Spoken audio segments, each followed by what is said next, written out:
Good morning and welcome to the Grows 2014 Annual Holiday Breakfast. My name is Melinda Jabby and I'm president of the board for Grows. I also work for a company down the street here in Rockville, American Office. I'm a healthcare account executive for American Office. And welcome to everyone here this morning. We're so glad you're here. Also, I will say about this group, you clean up very nicely. Everybody looks really good. A big round of applause to the ladies and gentlemen who are bringing coffee, juice, and who set up these beautiful tables this morning, the staff from Ring House. Thank you so much. A pleasure every year to come here. Without further ado, I would like to invite Kyle Reben from the Charles E. Smith Life Communities and his team to come up and talk a little bit about their community here and some new initiatives they have. Kyle, please take it away. Thank you. Good morning, everybody, and welcome to Charles E. Smith Life Communities here at Ring House. My name is Kyle Reben. I'm the administrator of housing operations for the West Campus here, and I couldn't be more proud to be part of this team here today. It looks wonderful, this room. So thank you to our team who's put a lot of effort in today's event, and to the Grows for having us host it. So wonderful. I am new to the team here. I'm new to the team here. I've been here just about 9 months now, and I came from the Jewish home in Cincinnati, Ohio, where I was the healthcare administrator there. So I am very happy to be a part. We have some Cincinnatians in the room. Wonderful. Charles E. Smith, those of you are probably just as aware as I am now of all the great services we provide here. Ring House here, we have some wonderful updated model apartments. Revis House, which is undergoing some major upgrades and renovations this year. Landau and Cohen Rosen House. Cohen Rosen, our newest house here at Charles E. Smith, which is our memory care, assisted living. Of course, the Hebrew Home Long-Term Care and the post-acute center at Wasserman. So, in addition to our houses, we also have Home Care Solutions, our in-house home care, and our Hirsch Health Center here right at Ring House. Our private practice, open to the community, with geriatricians that staff that medical practice. I am going to introduce our next speaker. Her name is Tova. She's our director of our Elder Safe Center. This program is really near and dear to my heart. As I mentioned, I was in Cincinnati prior to coming here, and I actually helped open the second elder abuse prevention shelter in the United States. Elder abuse affects many of our residents that come here and that are in our communities, and it's a great service for us to be able to provide this here at Charles E. Smith, and I couldn't be more happy to introduce to you Tova, our Director of Elder Safe here at Charles E. Smith Life Communities.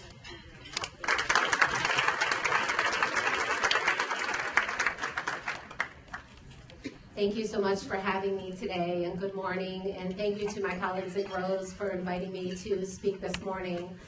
So I wanted to take this opportunity, and this mic is my prop this morning, to tell you a little bit more about our Elder Safe Center here at the Hebrew Home. This is a brand new initiative. We opened our doors on September 18th this year. I came on as the director a few months before in July.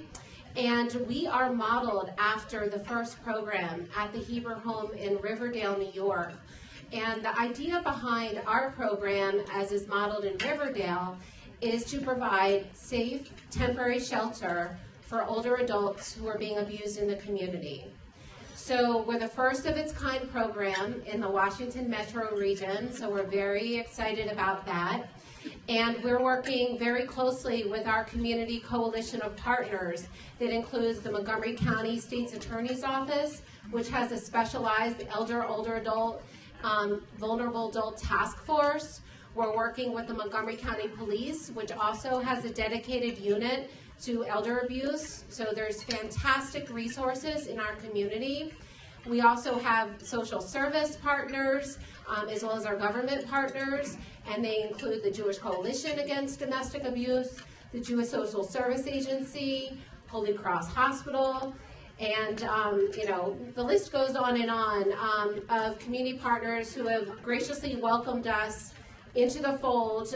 We are part of what we call the Coordinated Community Response. And what that means is we're one piece of the very important puzzle, which is how do we protect our seniors? Elder abuse is an issue that has long been not well recognized. For every one case of elder abuse, there's 23 that are not reported. So we know nationally, this is based on the latest statistics that have come out, like many crimes like child abuse and domestic violence. Domestic violence is where I've spent my entire career as an attorney, a prosecutor, and in the nonprofit world. We know that these issues are oftentimes not totally exposed, and there's many reasons for that. There's a lot of shame that goes on when someone's being abused. There's a lot of people who it's very painful for them to understand that perhaps someone they know and trust is actually abusing them. And there's also, as a society, as we know from the national news, that, this is really a pandemic in our society, abuse, and it's hard to really own that issue. We really want to bring elder abuse to the forefront, and using the wonderful model of the Riverdale program, we're creating best practices here at the Hebrew Home so that we can build really a state-of-the-art program and work with all of you to bring the issue of elder abuse to the forefront. So I wanted to talk to you a little bit about how our program works, because there's so many great colleagues in the room. I know all of you are doing important work in improving and protecting the lives of seniors. So ways in which we can work together would be that if you know of a person who is being abused and they need safe temporary shelter, what you can do is call our helpline, and that number is listed on our brochure. So I hope you'll each take one as you leave today. And what we'll do is when we receive that call from either an agency like Adult Protective Services or one of you from one of your programs, we'll evaluate the case. We may have some questions to complete our intake process. We'll try to determine, what kind of abuse are we talking about? We know there are many kinds. There's physical abuse, there's sexual abuse, there's psychological abuse, there's financial abuse, there's neglect. And what we know from, the research and the experts in the field is typically when one person is experiencing one form of abuse, it's called co-occurring. They may also be experiencing yet a second form of abuse or more. So we want to determine what kind of abuse is the person experiencing it currently or at risk. Did the abuser leave the home and is now coming back, which puts that older adult at risk? Our general criteria is to look at the population of people who are 60 years of age or older and experiencing one of the types of abuses we just outlined. And from that, we'll work with our community partners to access any information regarding their medical, cognitive abilities to make sure that this would be an appropriate fit. And then we, as the Elder Safe team, will sit down, decide if this case is appropriate for admission, and then I'm in the process, so if any of you know, I'm in the process of hiring a social worker to work full-time with me on this program. We will, in fact, work with the individual upon admission to make sure that that resident has all of the care that they need. So we really see ourselves as a safe haven, a bridge between a life of abuse that no one wants for that person and a life hopefully free of abuse. So together with our social work team, all of our great staff here, our medical staff, therapeutic staff, will work with the client to address all needs, work with our community partners, maybe bring in specialized trauma counseling if needed, and then when it's appropriate, work to place the senior back into the community, or if the senior wants to convert to long-term care and the insurance, works that way, then perhaps they want to come, here to another one of the wonderful programs out in the community.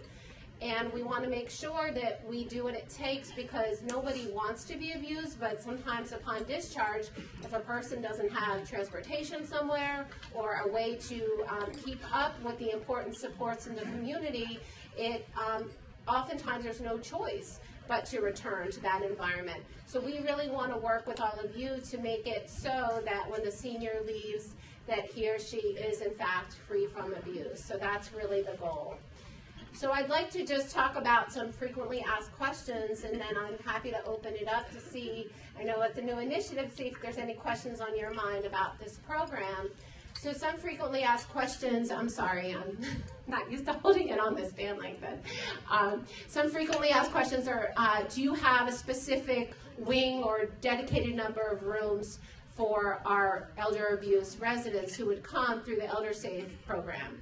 And the answer is, we will be housing these residents within 2 of our buildings, Smith Kogod and Wasserman.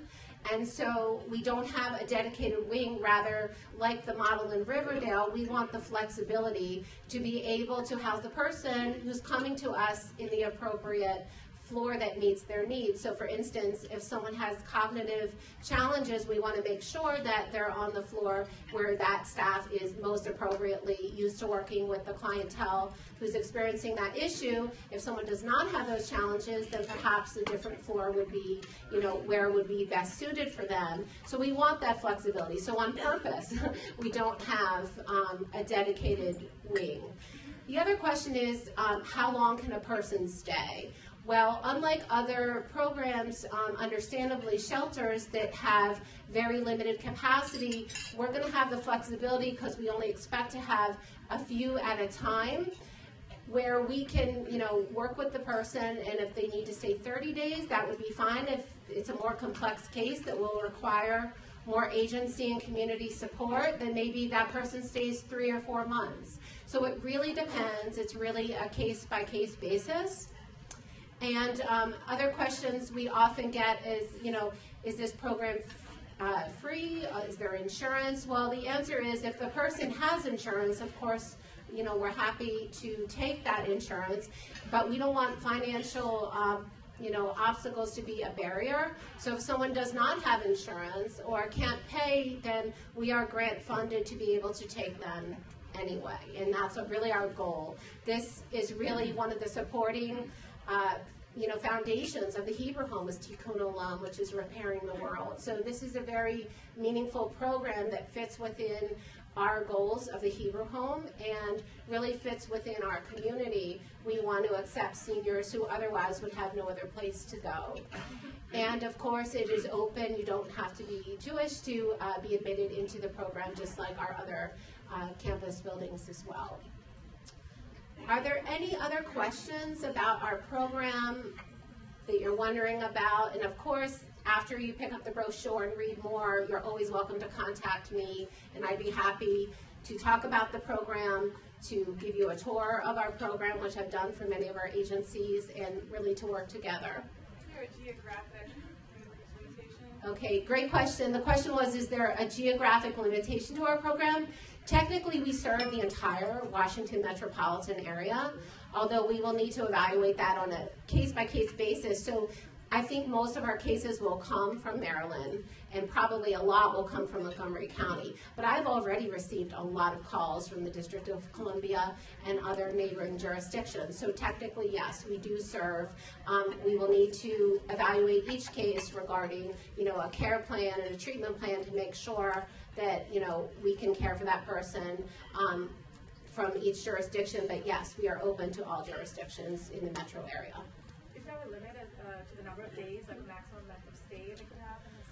There is not a limit, but I think we view ourselves as temporary shelter, which is different than emergency shelter or necessarily permanent shelter. So we as a team understand that we would need some flexibility there. So again, it could be, 30 days and up, but it's not like someone's going to stay like 8 months, so we don't have a hard stop date. We're willing to be flexible, and we're able to be flexible, but the entire time the person's here, we'll be working with our community partners to ensure what is the long-term plan here. That's always the question.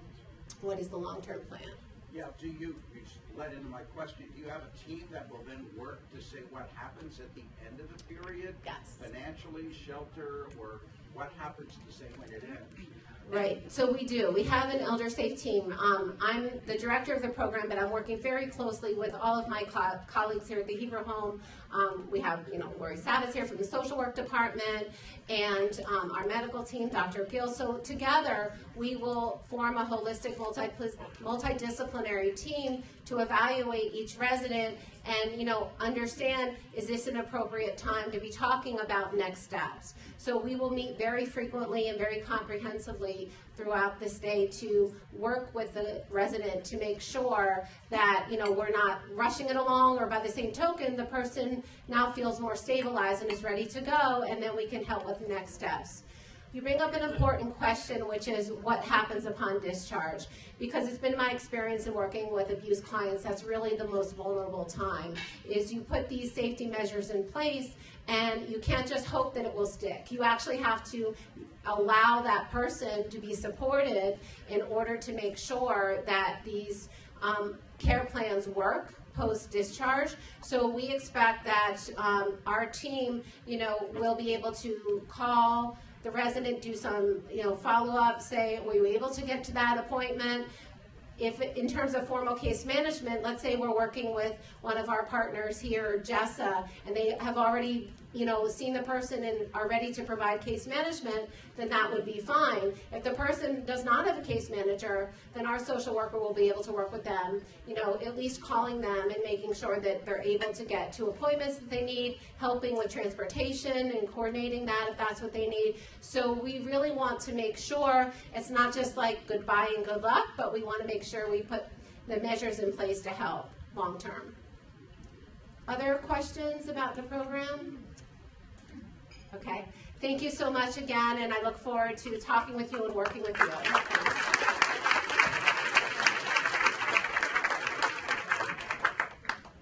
Again, thank you all for coming. I just would like to take a moment to introduce the Executive Committee for the Board of Grows and also the board members. First of all is Dr. Handel Malilo, who is our Vice President. Handel, if you would stand. Mr. Jonathan Edenbaum in the back, who is our Treasurer. Ms. Preeti Prabhu, who is our Secretary. Other members of the board, Susan Ronick, immediate past president for the Groves Board. Nelson Leroy. Jill Berkman. Tony Davis. Sue Dollins. Nancy Fiedelman. Tom Najjar. Lorraine Shack. And I think I got everybody. Oh, no, I missed one. Helen Abrams, who is not here this morning. Also, I would like to introduce, for me, a couple of very special gentlemen. One is Mr. Joe Albrecht. He is our Executive Vice President of Sales for American Office in Rockville. And seated next to Joe is Mr. Michael Kuntz, owner of American Office, corporate headquarters in Baltimore, Maryland. Thank you, gentlemen, both for coming. We had several dignitaries and government officials who were invited this morning. I got a lot of emails last night saying that there is a service this morning for Mr. Marion Barry in Washington, D.C. at 9, so they kindly said we will not be able to attend. We want you to know that we work very closely with the County Council for Montgomery County. Also, the Honorable Ike Leggett has been a big supporter of Grows and Grows initiatives, and we appreciate them. Even though they could not be here today, we very much appreciate that partnership with them.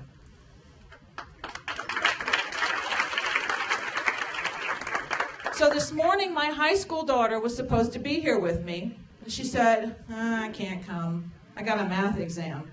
And I was like, I don't know how a math exam trumps the Grows holiday breakfast, but whatever. So Joe and I were talking the other day, and he said, my son, who's in college, doesn't know what a Rolodex is. And I'm thinking to myself, I bet you my daughter knows what a Rolodex is. So the other night, she's sitting in front of her computer, face grounded into the computer, and I said, hey, do you know what a Rolodex is? She didn't turn and look at me. She didn't smile. She's like, what is it, a game? And I'm like, no. So I went and I got my Rolodex and I showed her, and she said, oh yeah, I've seen that thing before. That's something old people use. Then she turned around and she slyly looked at me and she said, is that something that you had when you were a kid? Like when you rode the dinosaur to school with your friends? I said, no, kids don't have Rolodexes. So next in our program, I would like to have Sue Dollin stand up. Is Sue here? Where is Sue? Sue. Sue has ballots for board members for 2015. Sue is going to pass out the ballots as I speak. Please note it is 1 vote per organization. So if you were so wonderful and brought 8 people with you this morning, guess what? You all have to fight it out amongst yourself and give us 1 vote. So they will be passing out those ballots. If you could turn them in before you leave to either Sue or me or Robin, that would be most appreciated. Before we move on to Humanitarian of the Year Award, I would just like to let you know that this year is the 25th anniversary of the founding of GROWS.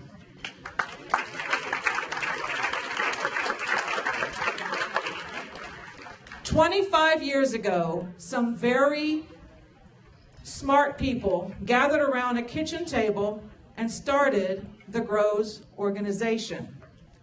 Things have changed a lot, specifically in Montgomery County, in those 25 years. 25 years ago, when this organization started, in 1989, in Montgomery County, there was about 78,000 people who were age 65 plus. In 2010, that number was 120,000. If we look towards 2030, which, believe it or not, is in 16 years, that number will grow to 250,000 people. 1 out of 5 people in Montgomery County will be ages 65 years plus. Not to be mercenary, but if you're in an age-related business, you're about to do very well. The problem here, as in the problem across the United States, is we're not prepared for this silver tsunami. The infrastructure is not there. The transportation is not there. The health care is not there. But fortunately, unless something really weird happens, GROWS and the members of GROWS will be there. Pastor T.D. Jakes said, "A man without vision is a dangerous thing. He can't be it if he can't see it." GROWS has a board that has vision. In the past 2 years, GROWS has donated almost $10,000 to senior-related services. We have sponsored in September Falls Prevention Month, which has provided for dozens of programs through many agencies and organizations in Montgomery County, presented by a host of excellent people on falls prevention. We have promoted and donated money to Alzheimer's Association through the Alzheimer's Walk in October. We have had, with Brook Grove Retirement Village, our annual silent auction, which this past year alone raised a little over $10,000. And we have provided education, leadership, advocacy to all related to senior businesses. In September, one of our best programs that we ever had was presented by Dr. Majid Fatoui, of NeurExpand. NeurExpand is cutting edge, just like the Elder Safe program here at Charles E. Smith Life Communities, in that it is proactive programs to help increase brain function before you reach an age where you have a problem. It's not a guarantee that you won't have a problem, but it's a program that takes a look at you and your personal circumstances and your personal abilities and puts you on a program to increase brain function. I will tell you, I was surprised to see yesterday morning on CNBC a commercial for NeurExpand. But these are the kind of programs, these are the kind of people, these are the kind of organizations that come to GROWS. GROWS has accomplished a lot, but we are compelled to do more. Everybody here this morning, I know, has a passion for improving the lives of seniors across Montgomery County. They have a passion for helping impoverished seniors across Montgomery County, isolated seniors across Montgomery County, seniors with mental health issues across Montgomery County. Everyone here has a vested interest in this. Your passion in what you do shows every time I talk to one of you. But we need to do more. GROWS has accomplished a lot, but we are compelled to do more. In the next 25 years, where can we take this? The vision that we have for GROWS is to take this to corporations. My question is, if transportation is the #1 issue in Montgomery County, why are corporations who are earning money through providing paid for transportation for seniors not giving back? It makes sense to me. Grocery stores who have seniors and the senior families spend a lot of money for groceries for seniors in Montgomery County should also be contributing to those agencies that provide assistance with groceries or even free groceries for impoverished seniors who cannot afford it. If a senior cannot get to a doctor or cannot get transportation for physical training, we should have the doctors coming to them. There's a lot of organizations that make a lot of money, and they should give back. What an organization does with their money is not really our business, but I think when you earn money from those services, it's good to give back. It's wonderful to give back. I'm all for corporations making money, but I think with what's coming as far as the population of seniors, we have to rethink this. We have to take a look at maybe corporations providing services or providing funds for services for seniors. GROWS has accomplished a great deal, but we are compelled to do much more. I would like at this time to read off the nominees for the Deborah Levy 4th Annual 2014 Humanitarian of the Year Award. We had 3 nominees this year, and since we only have 3, I'm going to read what was submitted to us, if that's okay with you. The first nominee is Helen Abrams of Montgomery County Department of Recreation, Margaret Schweinhott Senior Center. She is the director. Helen has been giving back to the community for over 30 years in the positions she's held, connections she's shared, and the mentoring and encouragement she has provided countless others. She has uplifted spirits and influenced the lives of thousands of older adults by launching creative, countywide programs to keep seniors active, engaged, informed, enlightened, and entertained while leading the charge with her high energy, passion, and caring spirit. Helen created the Elder Law series, which received national acclaim and has been replicated throughout the country and arranged for a visit to Holiday Park Senior Center by then President Bill Clinton, Vice President Gore, and several cabinet members to roll out the Patients' Bill of Rights legislation affecting millions of Americans by ensuring their fair access to health care, an event that received national media coverage. She has been a guest speaker at numerous national events, including AARP, the National Council on Aging, and the National Association of Counties. She is the go-to person for television and radio interviews or when someone needs solid information on a given topic. She has her finger on the pulse of the senior community and raises her voice on behalf when they need to be heard. Helen's passion for life and work, her enthusiasm, and her sense of humor are an inspiration to all who know her. She has breathed life into Schwanhout Senior Center, making it her yellow castle. Helen does whatever she can to support the team effort and goes that extra mile to help those in need. Helen has influenced the lives of thousands of Montgomery County seniors and encouraged many to smile, laugh, and keep on living when their joys seem to have left them. She is a Montgomery County icon and an inspiration and a leader who personifies giving. Our next nominee is May Novak of the Silver Spring Village. I know Helen's not here. Is May here this morning?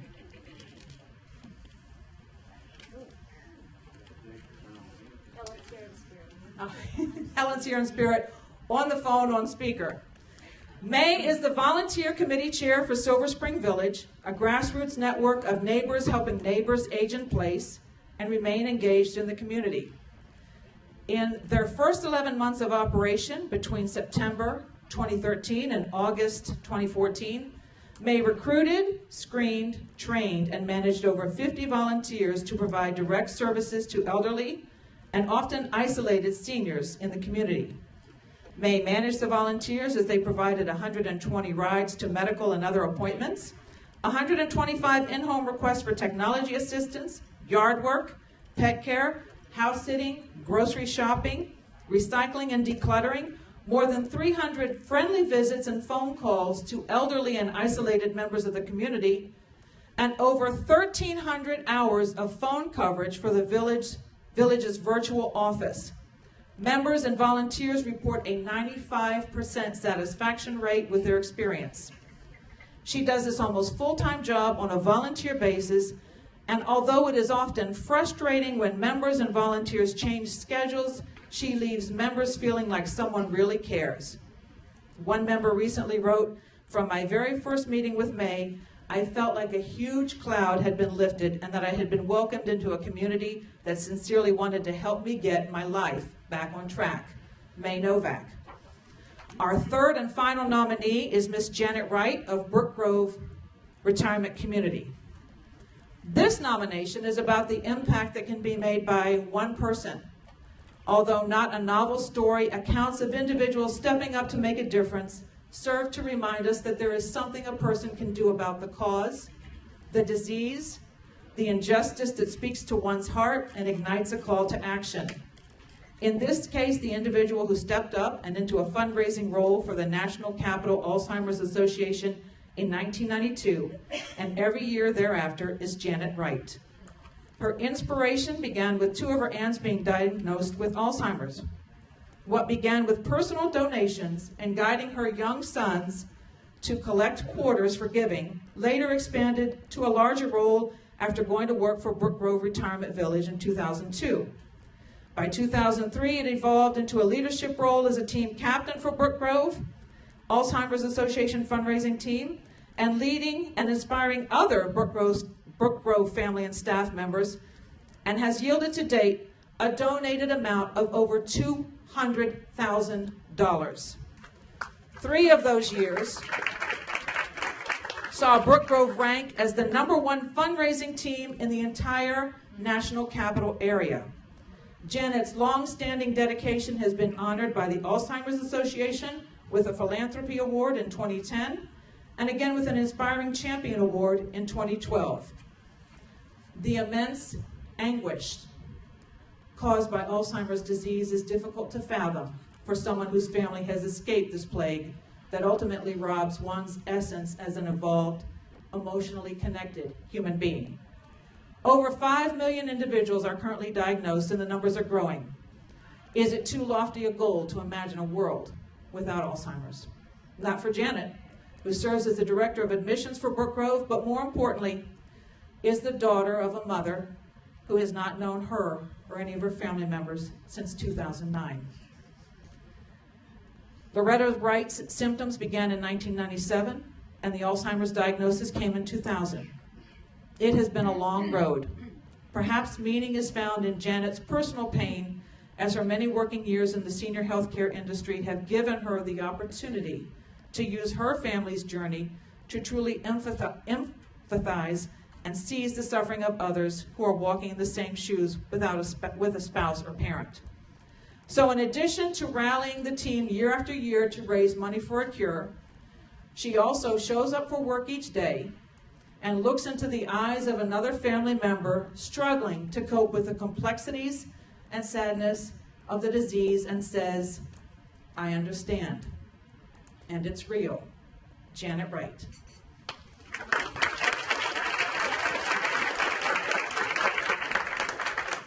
To present our award, I would like to invite two gentlemen to come to the podium.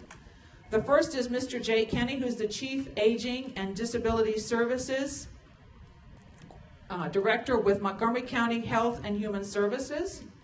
And the second is a very special gentleman, Mr. Ed Levy, the husband of the wonderful Deborah Levy, who this award is named after. Can you two gentlemen please approach the podium?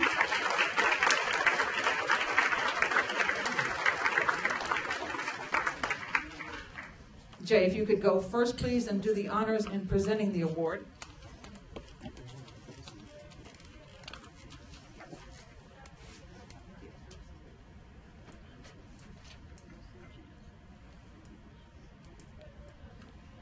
Thank you, Melinda. Good morning, everyone.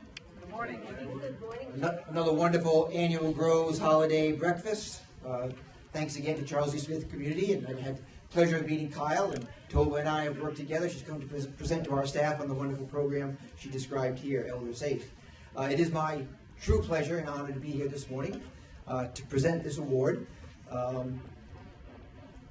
in honor of Deborah Levy, whom I had the pleasure to work with at the Washington Hospital Center back a number of years ago, way back. It's wonderful to have her spirit and this tradition carried on in her name, a true humanitarian. So whoever receives this award will continue that humanitarian spirit that all of us who knew and loved Debbie convey here. So, in a nutshell, so do I understand that two of our nominees are not here, but one is here? Is that correct? Okay. So it's just unfortunate that all can't be here this morning. We understand how that goes. Quick comment, humanitarian award. So I went back to a good old source, like a dictionary, Wikipedia. And I'm a big fan of Albert Schweitzer and his humanitarianism, but I wanted to go back and sort of like see, what was the definition? And there were a number of them, but one that really touched me, I liked very, very much, and I think speaks to the winner of this year, is this definition. A humanitarian, one who lives according to an ethic of kindness, of benevolence, and sympathy, extended universally and impartially to all human beings. No distinction is made on grounds of gender, sexual orientation, tribe, caste, age, religion, ability, or nationality. It is described as the acceptance of every human being for just plainly being another human being, ignoring and abolishing biased social views, prejudice, racism, and I would add ageism on this date, in the process. And that clearly speaks to our winner of this year, as I'm sure you will agree when the name is announced. This person is a multiplier, takes whatever is given to her and expands it exponentially, makes it bigger, better, longer lasting. I'm calling some of these comments from the nominations that were put forth that Melinda read to us. Not only is this person a multiplier, this person is a maximizer. Again, maximizes value of the county taxpayer dollars, of private dollars, of public dollars, of all of our energy and resources. The person's a mobilizer, mobilizes many of us. We've been mobilized by the individual, and is a motivator by the way she encourages and affirms and always seeks the positive in every individual. In short, this is the ultimate people person, in my opinion. And so, this nominee has demonstrated leadership, commitment, and dedication to the improvement of lives of thousands of older adults. I have known this person personally for many years and directly know the impact of her work. She is a Montgomery County icon, inspiration for all. And she has her own fan club, I just learned. And it's great pleasure that I have to announce and present the 4th annual Deborah Levy Humanitarian Award to our own Helen Abrams.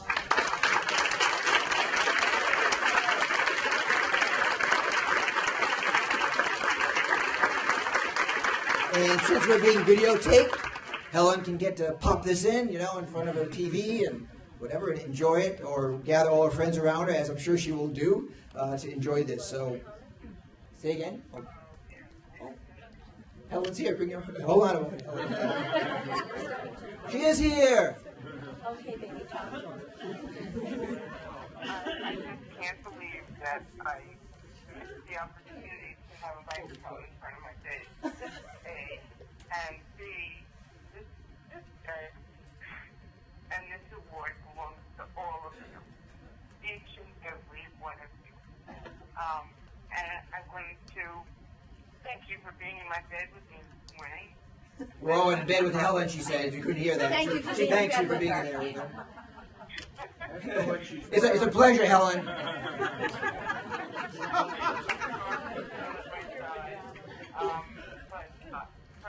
honestly, I don't feel deserving of this. I'm very humble, but I am most thankful for all of you, because you have made my journey, my life, the most wonderful thing that it is. I thank each and every one of you, and of course, I send you smiles and lots of hugs. Thank you, Helen.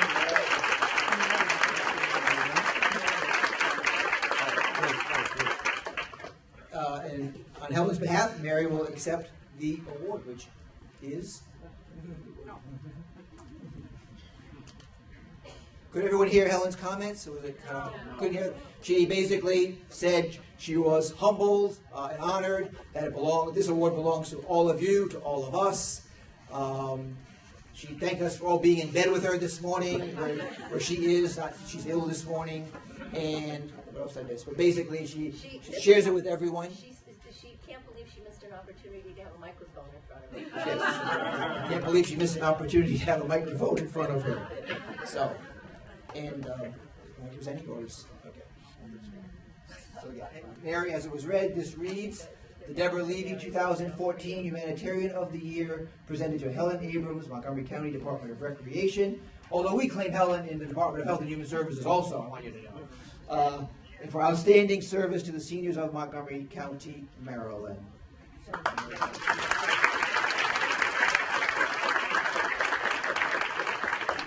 On behalf of Helen, I am really appreciative to pick up and receive this award for her.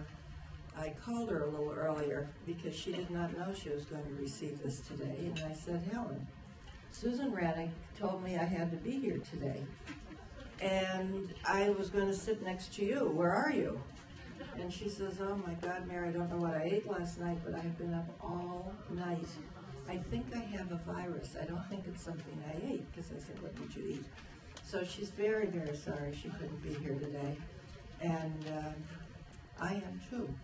But I'd also like to invite you to please RSVP, because we're having a party for Helen next week, Thursdays. Thursday the 11th, I keep getting my dates mixed up, from 4 to 7 at Margaret Schweinhart in the garden room. And we really need to have a head count, so we have enough refreshments. So I hope that you'll be able to come, and I look forward to seeing you all there then. Thank you.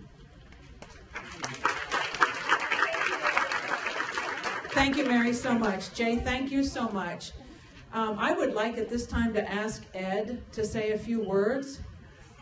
This award is named after his beautiful wife, Deborah Levy, and we're so glad that he's able to join us this morning. Ed Levy.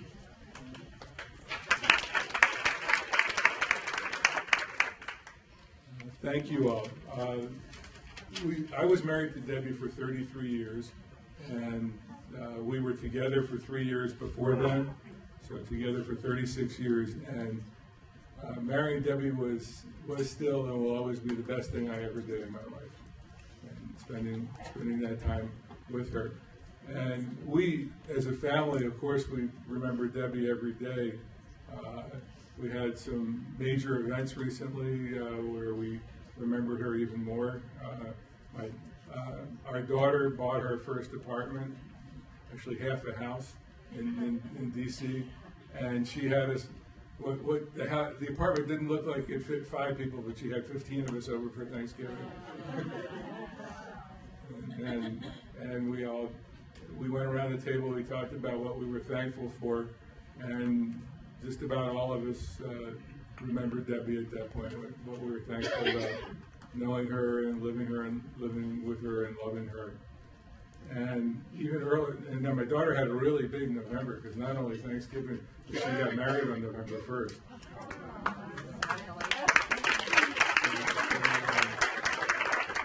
So my son, her brother, and I walked Shira down the aisle, and we gave it our best, but we were not Debbie. And it was a great wedding, and Shira got married in Sayulita, Mexico, which was a lot warmer there than it is here today. And why we got on a plane to come back, I don't know. Poor judgment on our part. But Debbie, we know as a family, of course, we're going to remember Debbie, but it makes us feel so good to know that you all, the people that she worked with, the people she loved working with in this room, that you remember her too. And even people who, in years to come, there'll be people who didn't know her who are in this room, and people. So having this award named for Debbie, nothing would have thrilled her more. And I used to be a skeptic about such things, but I'm a believer now that she knows that this award is here and it's for her. And thank you so much for remembering her, and thank you for having me here today.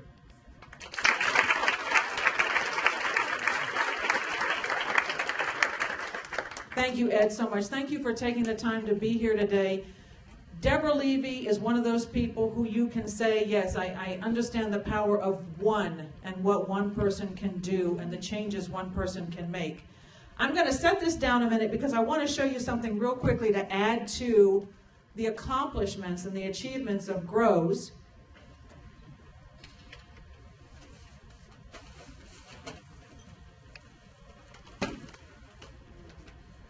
I know who some of these are from. Is Tom Najjar here? Where's Tom? Tom, you outdid yourself this morning. And I don't know who these wrap boxes are from, but if you go outside when you leave here, look at the hundreds. RSVP on the boxes. Look at the hundreds of donations that were made to be donated to seniors in Montgomery County. Hats, scarves, gloves, warm items for the winter. Kathleen Stobie, where's Kathleen? Kathleen Stobie of the RSVP program for Montgomery County has her own knitting team, and each year they hand knit 100 items. And these are the wrapped items, Kathleen? Unbelievable. This is one of the other things that GROWS does to really move forward helping seniors within Montgomery County. We have some knitters right here from Revit's house. And also, thank you, I am reminded of the wonderful knitters here from Revit's house who also make hand-knitted gifts to give to our seniors. And I will tell you, every year when these gifts are distributed, some of these people get no gift at all at holiday time. And the joy in their eyes when they receive these is just really overwhelming. At this time, I'd like to ask the Charles E. Smith team to come forward. They have a raffle. Helen wants to say something about this. Helen wants to say something. Is anyone surprised? Please take the boxes. You want to take that down? Take the boxes down, please. It's more than an honor to get this award. As she was listening to Ed Levy's speech, it's more than an honor to get this award. Having known Debbie for many, many years, having known Debbie for many, many years, I can see that smile on her face I can see that smile on her face and get that feeling from her heart that she was one fantastic human being. and get that feeling from her face and from her smile that she was one fantastic human being. I am honored to receive the award again. I'm honored to receive this award again. Thank you, Susan. Thank you. Thank you, Helen.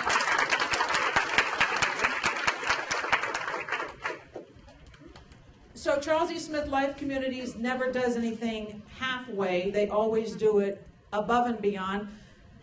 Everybody who had the opportunity to put their card in for a raffle, they have raffle items here this morning, and I'm going to have Jill come up and announce the winners. Yep, Kyle's gonna help me. Kyle is helping. And mostly because I need to make a shameless plug. If you are interested in the tour, of course, Jill, Pam, and Sandy, our marketing directors, are available after the program today. So, all right. All right, you do the picking.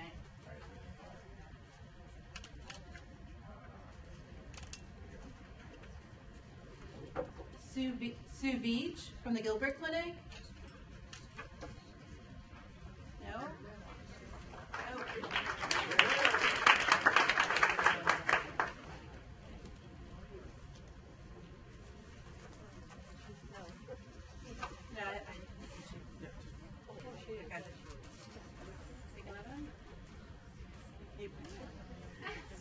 I know everybody.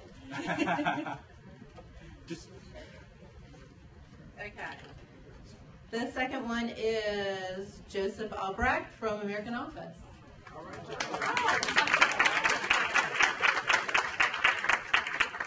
That was not planned. The third one is Maria Caravangelis from Homecrest House.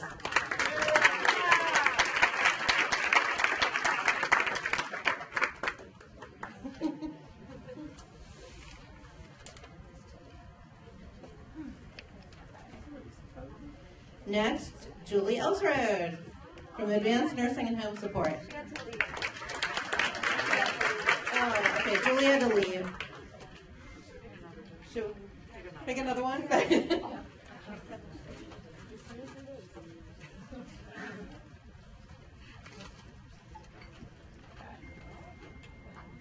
Alan Spiegel from The Beacon.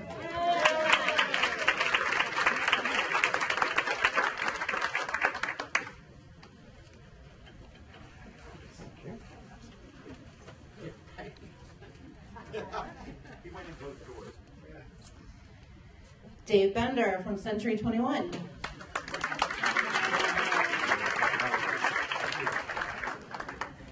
And the last one, big one. Can I put that one?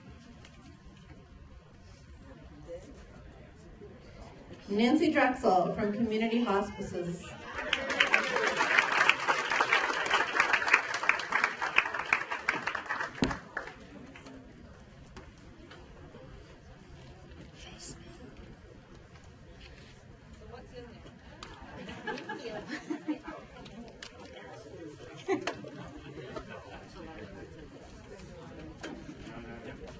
So I heard someone ask what they are. They're all Harry and David gift baskets. So there you go.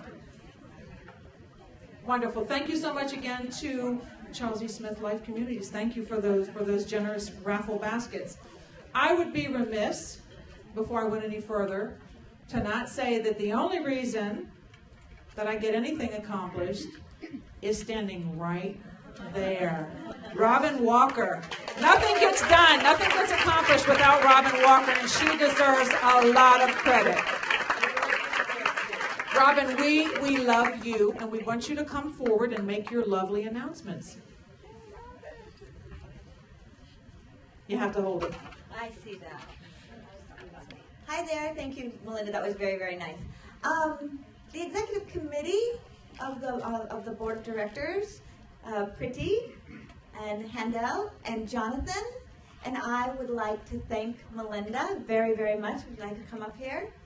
For her service. She has been our dedicated, fearless leader for 2 years. She's been wonderful to work with. She's very, very, very fun and hardworking, and she gets things done, and she's just been terrific to work with. We can't thank you enough. I know. I told you that I wanted. I told her that I wanted to talk to you guys about the website or something, so she would give me some time. But really, I'd like to present you with this really nice award that we put together for you. Thank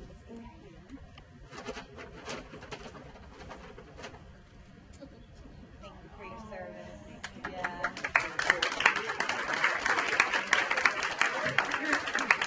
Thank you, Melinda.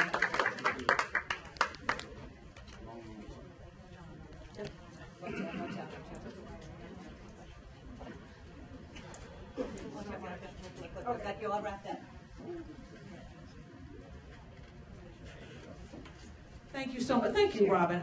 Robin deserves the credit, not me, because she is really the glue that holds this together, I gotta say. Thank you all so much.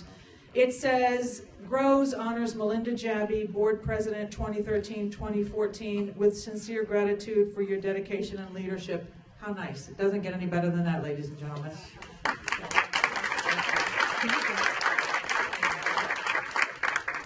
And now, last but not least, a couple of announcements. Do not forget Helen's retirement party next Thursday, the 11th. If you're not there, Helen will probably call you. So, make sure that you're there. Sue, would you like to say a few words? I'd like to announce and congratulate our 4 newly nominated board members. So please stand and be recognized. Nelson, Pretty, Helen's not here, and David.